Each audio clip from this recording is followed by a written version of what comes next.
Genshin Impact's 1.1 update got an official reveal today, and I was showcased during the preview stream. There's going to be new characters to summon, new features, a new event where you can earn a free character, and we will also be finishing off the Liyue storyline.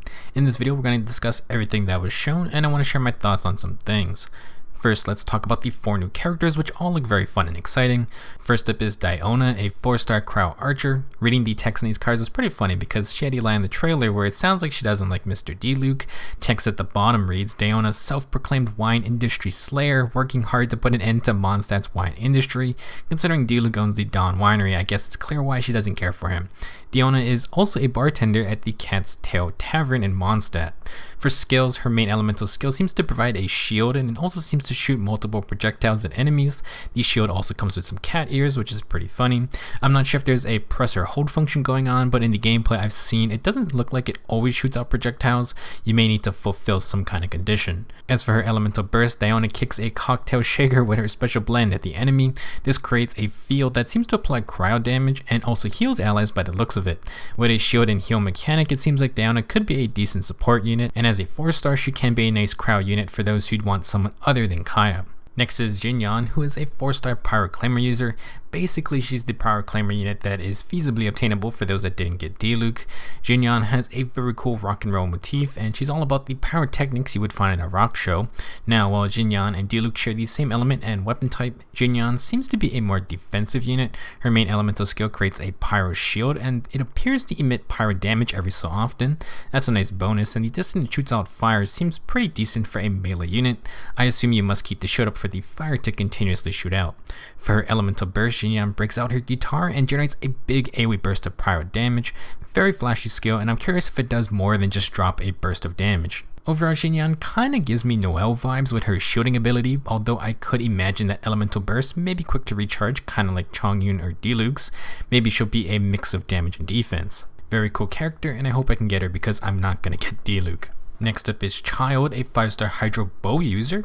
The sweet-talking Fatui Harbinger surely is going to be very popular, and Childe already showed off a glimpse of what he can do when we first met him. He may start off as an archer, but Childe can actually change into a melee unit, slashing enemies with Hydro Dual Blades and a spear. This is actually his elemental skill, so while you can apply Hydro damage with his charge shots, I believe his melee attacks will also do Hydro damage. It was mentioned that Childe's melee form only lasts for so long, so you can't just permanently stay up close and personal.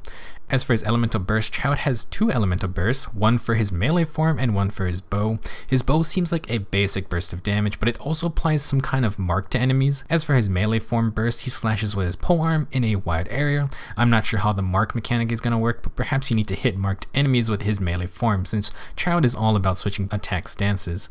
All in all, Childe looks great because while bows are single target DPS with their basic attacks, Childe can switch to his melee form if you need to hit multiple grouped up enemies. Most likely going to be a damage-oriented unit, and he looks very fun to play. Last up is Zhongli, the man with no Mora. Zhongli is a 5-star Geo Polearm user, and it seems like our talkative Liyue guide can also fight.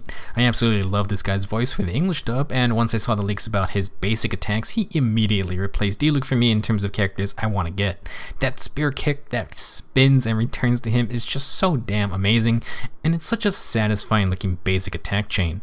That alone sold me on Zhongli, but his skills are interesting as well. His main elemental skill summons a pillar that seems to pulse out geo damage. That should be nice for creating many elemental shield shards to pick up. If you hold his elemental skill, Zhongli gains a shield, and he also seems to destroy geo objects. I'm not sure if you need to destroy something to gain the shield, but you can see him destroy the geo shields that the Hilichos hold, and I assume he can destroy his own geo pillars. As for his elemental burst, Zhongli summons a giant meteor from the sky while crossing his arms and looking like a complete badass. I mean, it's an amazing animation, and it's clear why he's going to be a 5-star unit. The meteor also stuns enemies, so that's always nice, and I do wonder if you can then use Zhongli's elemental skill to break those enemies afterwards. In terms of gameplay, it's a bit tough to imagine how he's going to turn out. Geo is by nature just a defensive element because its only elemental reaction is Crystallize, which doesn't do extra damage and just creates shields. Assuming the Geo Pillar does stay on the field for a while and emits Geo damage, then he would be a nice unit to supply the teams with shields. There are a couple shield-based artifact sets, so I imagine he may do well with one of those. Very much looking forward to his release, and I hope I can get him.